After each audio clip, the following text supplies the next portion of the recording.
3 जादुई बहुओं की एक सास।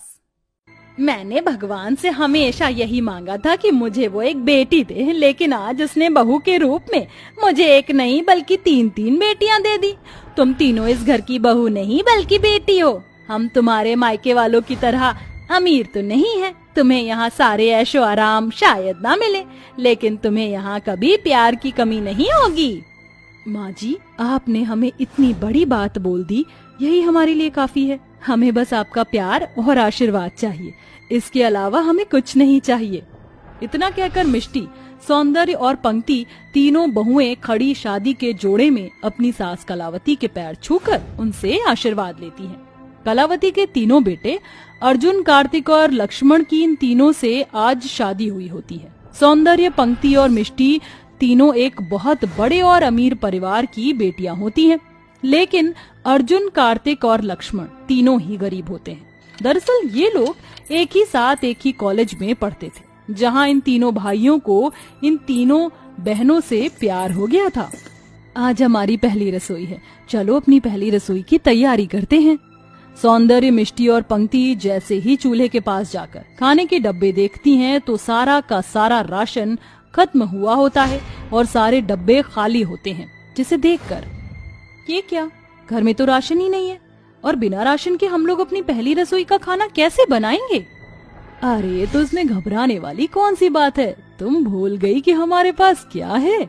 पंक्ति के इतना बोलते ही सौंदर्य, मिष्टी और पंक्ति तीनों ही जादू करती हैं और उनके हाथों से सुनहरी चमकदार रोशनी निकलती है, जिसके चलते सारे रखे हुए राशन के खाली डब्बे राशन से भर जाते हैं। चलो अब राशन तो भर गया, अब जल्दी से अपनी पहली रसोई का खाना बनाते हैं। इतना बोलकर तीनों बहुएं जल्दी जल्दी बहुत सारा खाना बनाती हैं और ले जाकर सबको परोसती हैं। इतना स्वादिष्ट भोजन देखकर कलावती और उसके तीनों बेटे हैरान हो जाते हैं। बहू, घर में तो राशन कब का खत्म हो गया था, तो तुम तीनों ने ये खाना कैसे बनाया, वो भी इतना सारा? और हमने तो तुम्हें पैसे भी नहीं दिए थे, तो ये सब कैसे? जब हम सुबह चूल्हे के पास गए तो सारा राशन खत्म हो गया था, इसलिए हमने बाहर से राशन मंगवा लिया था। हमारे पास पैसे थे। लेकिन बहू, तुमने राशन क्यों मंगवाया? ये सब अच्छा थोड़ी ना लगता है। माँ जी, आपने ही तो कहा था कि हम इस घर की बहू नहीं बल्कि बेटियां हैं। अब बेटियां अपने परिवार के लिए नहीं करेंगी तो किसके लिए करेंगी? इतना बोलकर सौंदर्य बात को संभाल लेती है और ऐसे ही समय गुजरता रहता है। तीनों बहुएं अपने जादू से घर के सारे काम झटपट कर लेती और घर में कभी भी किसी चीज की जरूरत पड़ती है तो वो तीनों अपने जादू से उस चीज को ले आती, चाहे वो राशन हो, कपड़े हो या कोई भी सामान। ऐसे ही समय गुजरता है और एक दिन, पंक्ति, सौंदर्य, दिवाली आने वाली है, चलो मिलकर दिवाली की सफाई करते हैं। माँ जी मंदिर गई हैं, उनके आने से पहले ही हम सारी सफाई कर देते हैं। माँ जी ये सब देखकर बहुत खुश हो जाएंगी।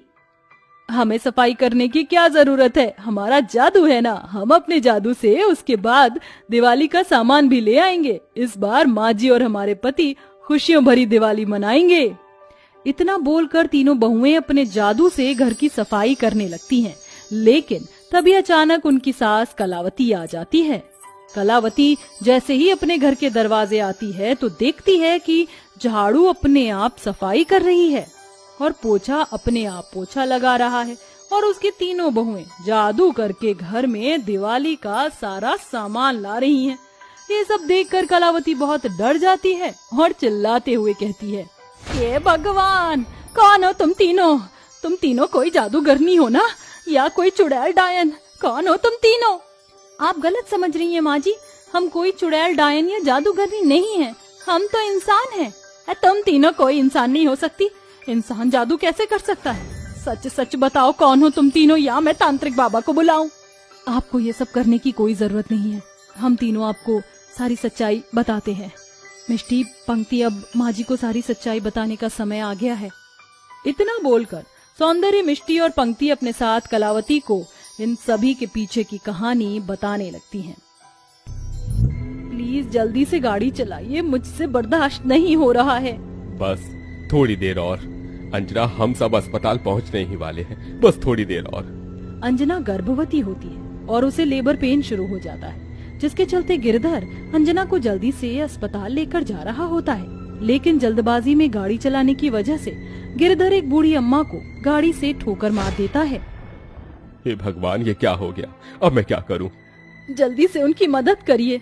अंजना के इतना बोलते ही गिरधर जल्दी से गाड़ी से उतरता है और उस बूढ़ी अम्मा को गाड़ी में बिठाकर अस्पताल ले जाता है, जहां एक तरफ वो बूढ़ी अम्मा का डॉक्टर ट्रीटमेंट कर रहे होते हैं, वहीं दूसरी तरफ अंजना की डिलीवरी हो रही होती है। अंजना थोड़ी देर में अपनी तीनों बेटियों को जन्म देती है। वहीं वो बूढ़ी अम्मा भी अब ठीक हो जाती हैं। अंजना, देखो हमारी तीनों बेटियां, ये तीनों तो तुम पर गई हैं। इनकी नाक, इनके होंठ, इनकी आंख बिल्कुल तुम्हारी जैसी है। मैं अपनी तीनों बेटियों को बिल्कुल राजकुमारी की तरह पालूंगा। इन्हें कभी किसी भी चीज की कमी नहीं होने दूंगा।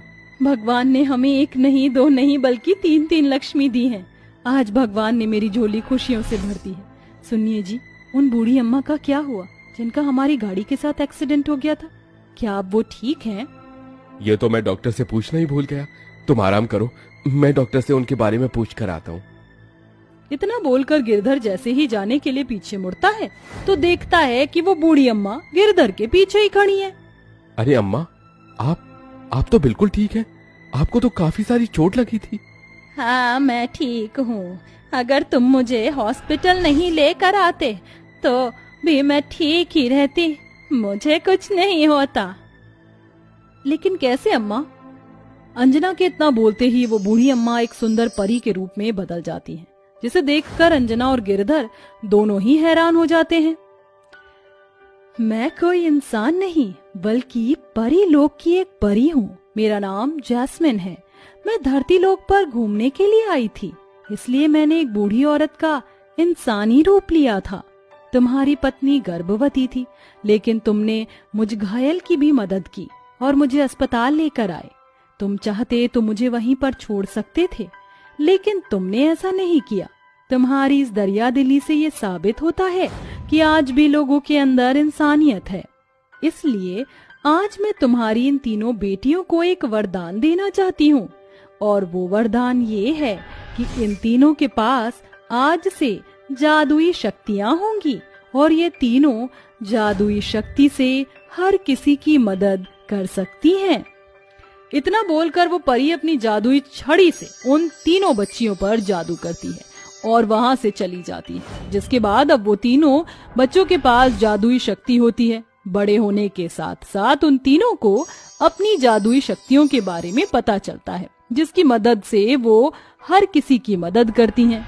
गरीबों को खाना देकर, प्यासे को पानी पिलाकर और लाचार की मदद करके।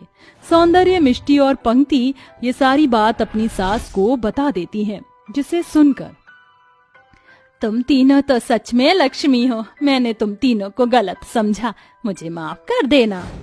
माँ जी, आप हमसे माफी मत मांगिए। आप तो हमारी माँ हैं और एक माँ अपनी बेटियों से कभी माफी नहीं मांगती है।